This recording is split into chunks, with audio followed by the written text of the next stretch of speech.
The rain started just after sunset. By 9 o'clock, the entire town smelled like wet eucalyptus and mud. Lachlan stood beneath the awning of the old service station watching water stream across the empty highway. Beyond the road sat endless dark farmland, broken only by fences, scattered sheep, and distant forest climbing into the Tasmanian hills. The town of Merrow Creek had one supermarket, one pub, one fuel station, and one registered hunter. Technically. Lachlan snorted softly and looked down at the chipped hatchet hanging from his belt. D rank. Barely. Most days he fixed fences for farmers or cleared tunnel vermin beneath grain silos for extra cash. The Hunter Association still called him a licensed combat asset, which sounded impressive until people realized he drove a 20-year-old ute with one working headlight. Inside the station, the old television crackled through static. Continued instability around minor rural gate sites across Tasmania's northern regions. The cashier, Bev, shook her head. They always say minor before somebody gets eaten. Lachlan grunted agreement. Outside, the wind bent the trees hard enough to make them groan. Merrow Creek sat close to an old dormant gate zone deep in the forests west of town. The land had been cheap after the first outbreak years ago, which meant poor people stayed. Everyone else left. The association promised monitoring teams. Then funding dried up. Same as always. His phone buzzed. Local alert. Mana disturbance detected, remain indoors, response teams, ETA. 3 hours, 3 hours. Lachlan laughed once under his breath. 3 bloody hours. Bev noticed his expression. That bad? Depends what comes through. A deep metallic bang echoed somewhere outside. Both of them froze. Another bang. Then the station lights flickered violently. The television died. For one moment, only rain and wind filled the silence. Then came the sound, a distant animal shriek rising from somewhere near the tree line. Bev whispered, "Oh no." Lachlan was already moving. He grabbed the old rifle kept beneath the counter and checked the ammunition. 6 rounds. Rust spotted the barrel. Perfect. Outside, porch lights blinked on across the town. People stepped onto verandas and balconies looking toward the western forest. A strange blue glow flickered faintly between the trees. The gate, not fully open, but tearing. Lachlan jogged toward his ute parked beside the fuel pumps. The rain soaked through his flannel jacket instantly. His radio crackled as he turned the key. All registered hunters are advised to assist civilian protection until association teams arrive. Yeah, that means me, he muttered. The ute rattled through town past.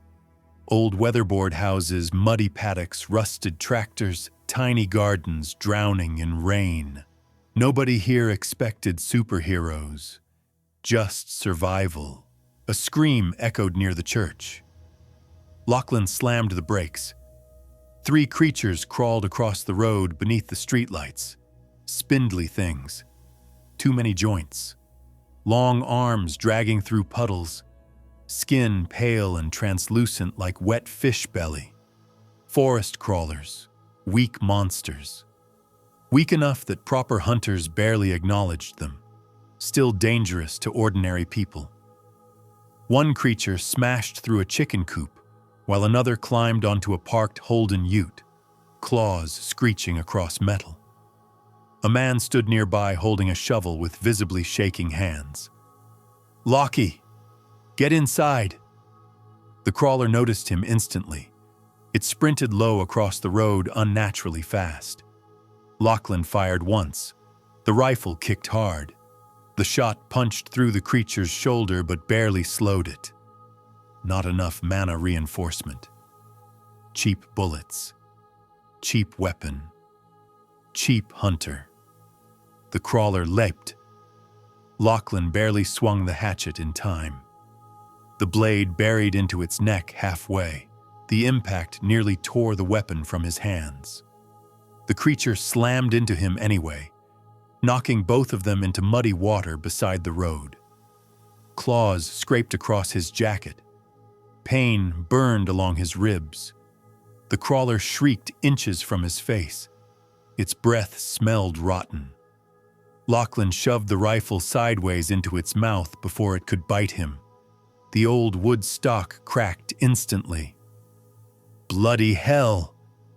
He ripped the hatchet free and buried it again. This time the creature stopped moving. For a few seconds he just lay there in the mud, breathing hard while rain hammered his face. Not heroic, not cinematic, just exhausting. The farmer with the shovel approached carefully. "You right?" "Think so." "You bleeding?" "Probably." Another scream cut through town. Then another. Too many. Lachlan stood painfully. The blue glow in the forest had grown brighter. The gate was widening. Lights flickered across Marrow Creek as generators strained against mana interference. Dogs barked wildly from inside houses. A crawler burst through the window of the post office. Someone inside screamed. Lachlan sprinted again, his lungs already burned from exhaustion. D-rank bodies healed faster than civilians, stronger muscles too, but not by much.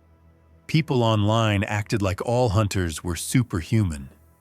Most low ranks were just workers with slightly better survival odds. By the time Lachlan reached the post office, 2 locals were trying to hold the front door shut with furniture. Something slammed against it from inside. "Move!" They stumbled aside. The creature burst through the doorway, snarling. Lachlan swung the hatchet hard enough to jar both arms numb.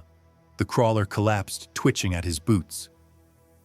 Inside the post office, shattered parcels littered the floor. A teenage girl cried behind the counter, clutching a bleeding arm. "Did it bite you?" Lachlan asked quickly. "No." "Good." Nobody said the next part out loud. Monster bites sometimes carried corruption, and Marrow Creek didn't have enough healers for that. Outside, headlights approached fast. Old trucks, farm utes, ATVs, locals arriving with hunting rifles and tools. Not because they were brave, because there was nobody else. Old Mr. Bennett climbed from his truck holding a double-barrel shotgun. "Association coming?" "Eventually." "Right." Nobody looked surprised. A distant roar rolled from the forest. Deeper this time. Bigger. The rain seemed quieter afterward. Everyone heard it. Lachlan looked toward the trees and felt his stomach sink. The crawlers had only been scouts. "Oh, you've got to be kidding me!" Branches snapped violently in the darkness. Then something huge emerged beside the road. A stag-shaped creature. Too tall, too thin. Antlers twisted like exposed roots. Its white eyes reflected the town lights eerily. The locals backed away instinctively. Even Lachlan froze. D-rank monster, maybe stronger. Far beyond what Marrow Creek should have handled alone. The creature exhaled steam into the cold rain, then charged. Chaos exploded instantly. People scattered as the monster smashed through a fence and plowed into parked vehicles hard enough to flip one onto its side. Gunshots rang out. Most bounced harmlessly off its hide. The stag creature shrieked and kicked a tractor hard enough to cave in the engine block. Lachlan's pulse thundered painfully.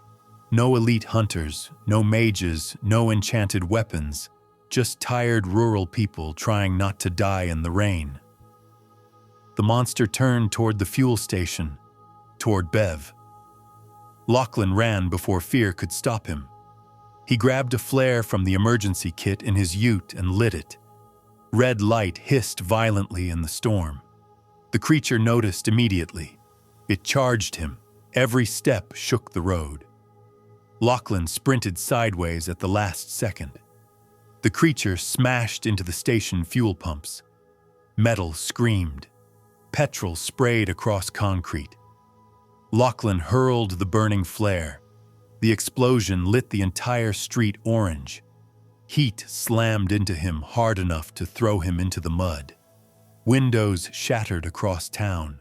For several seconds, all he could hear was ringing. Then rain again. Always rain. The stag creature lay burning beside the ruined station. Not dead, but dying. Locals slowly emerged from cover, staring in disbelief. Lachlan tried standing and nearly collapsed. Everything hurt. Then finally, distant rotor blades, helicopters, bright searchlights swept over the hills as armored association vehicles rolled into town. Professional hunters in polished black gear poured into the streets, carrying glowing mana weapons worth more than most homes in Marrow Creek. One of them approached Lachlan. "You the local registered hunter?" Lachlan looked at his broken hatchet. Mud-covered clothes, bleeding ribs, burned jacket. Unfortunately, the elite hunter glanced around the destroyed town. "We'll secure the breach from here." Like they'd arrived for routine maintenance. Like people hadn't spent the last 2 hours fighting monsters with farm tools. Lachlan looked toward the forest, where the blue gate glow still flickered between rain-soaked trees.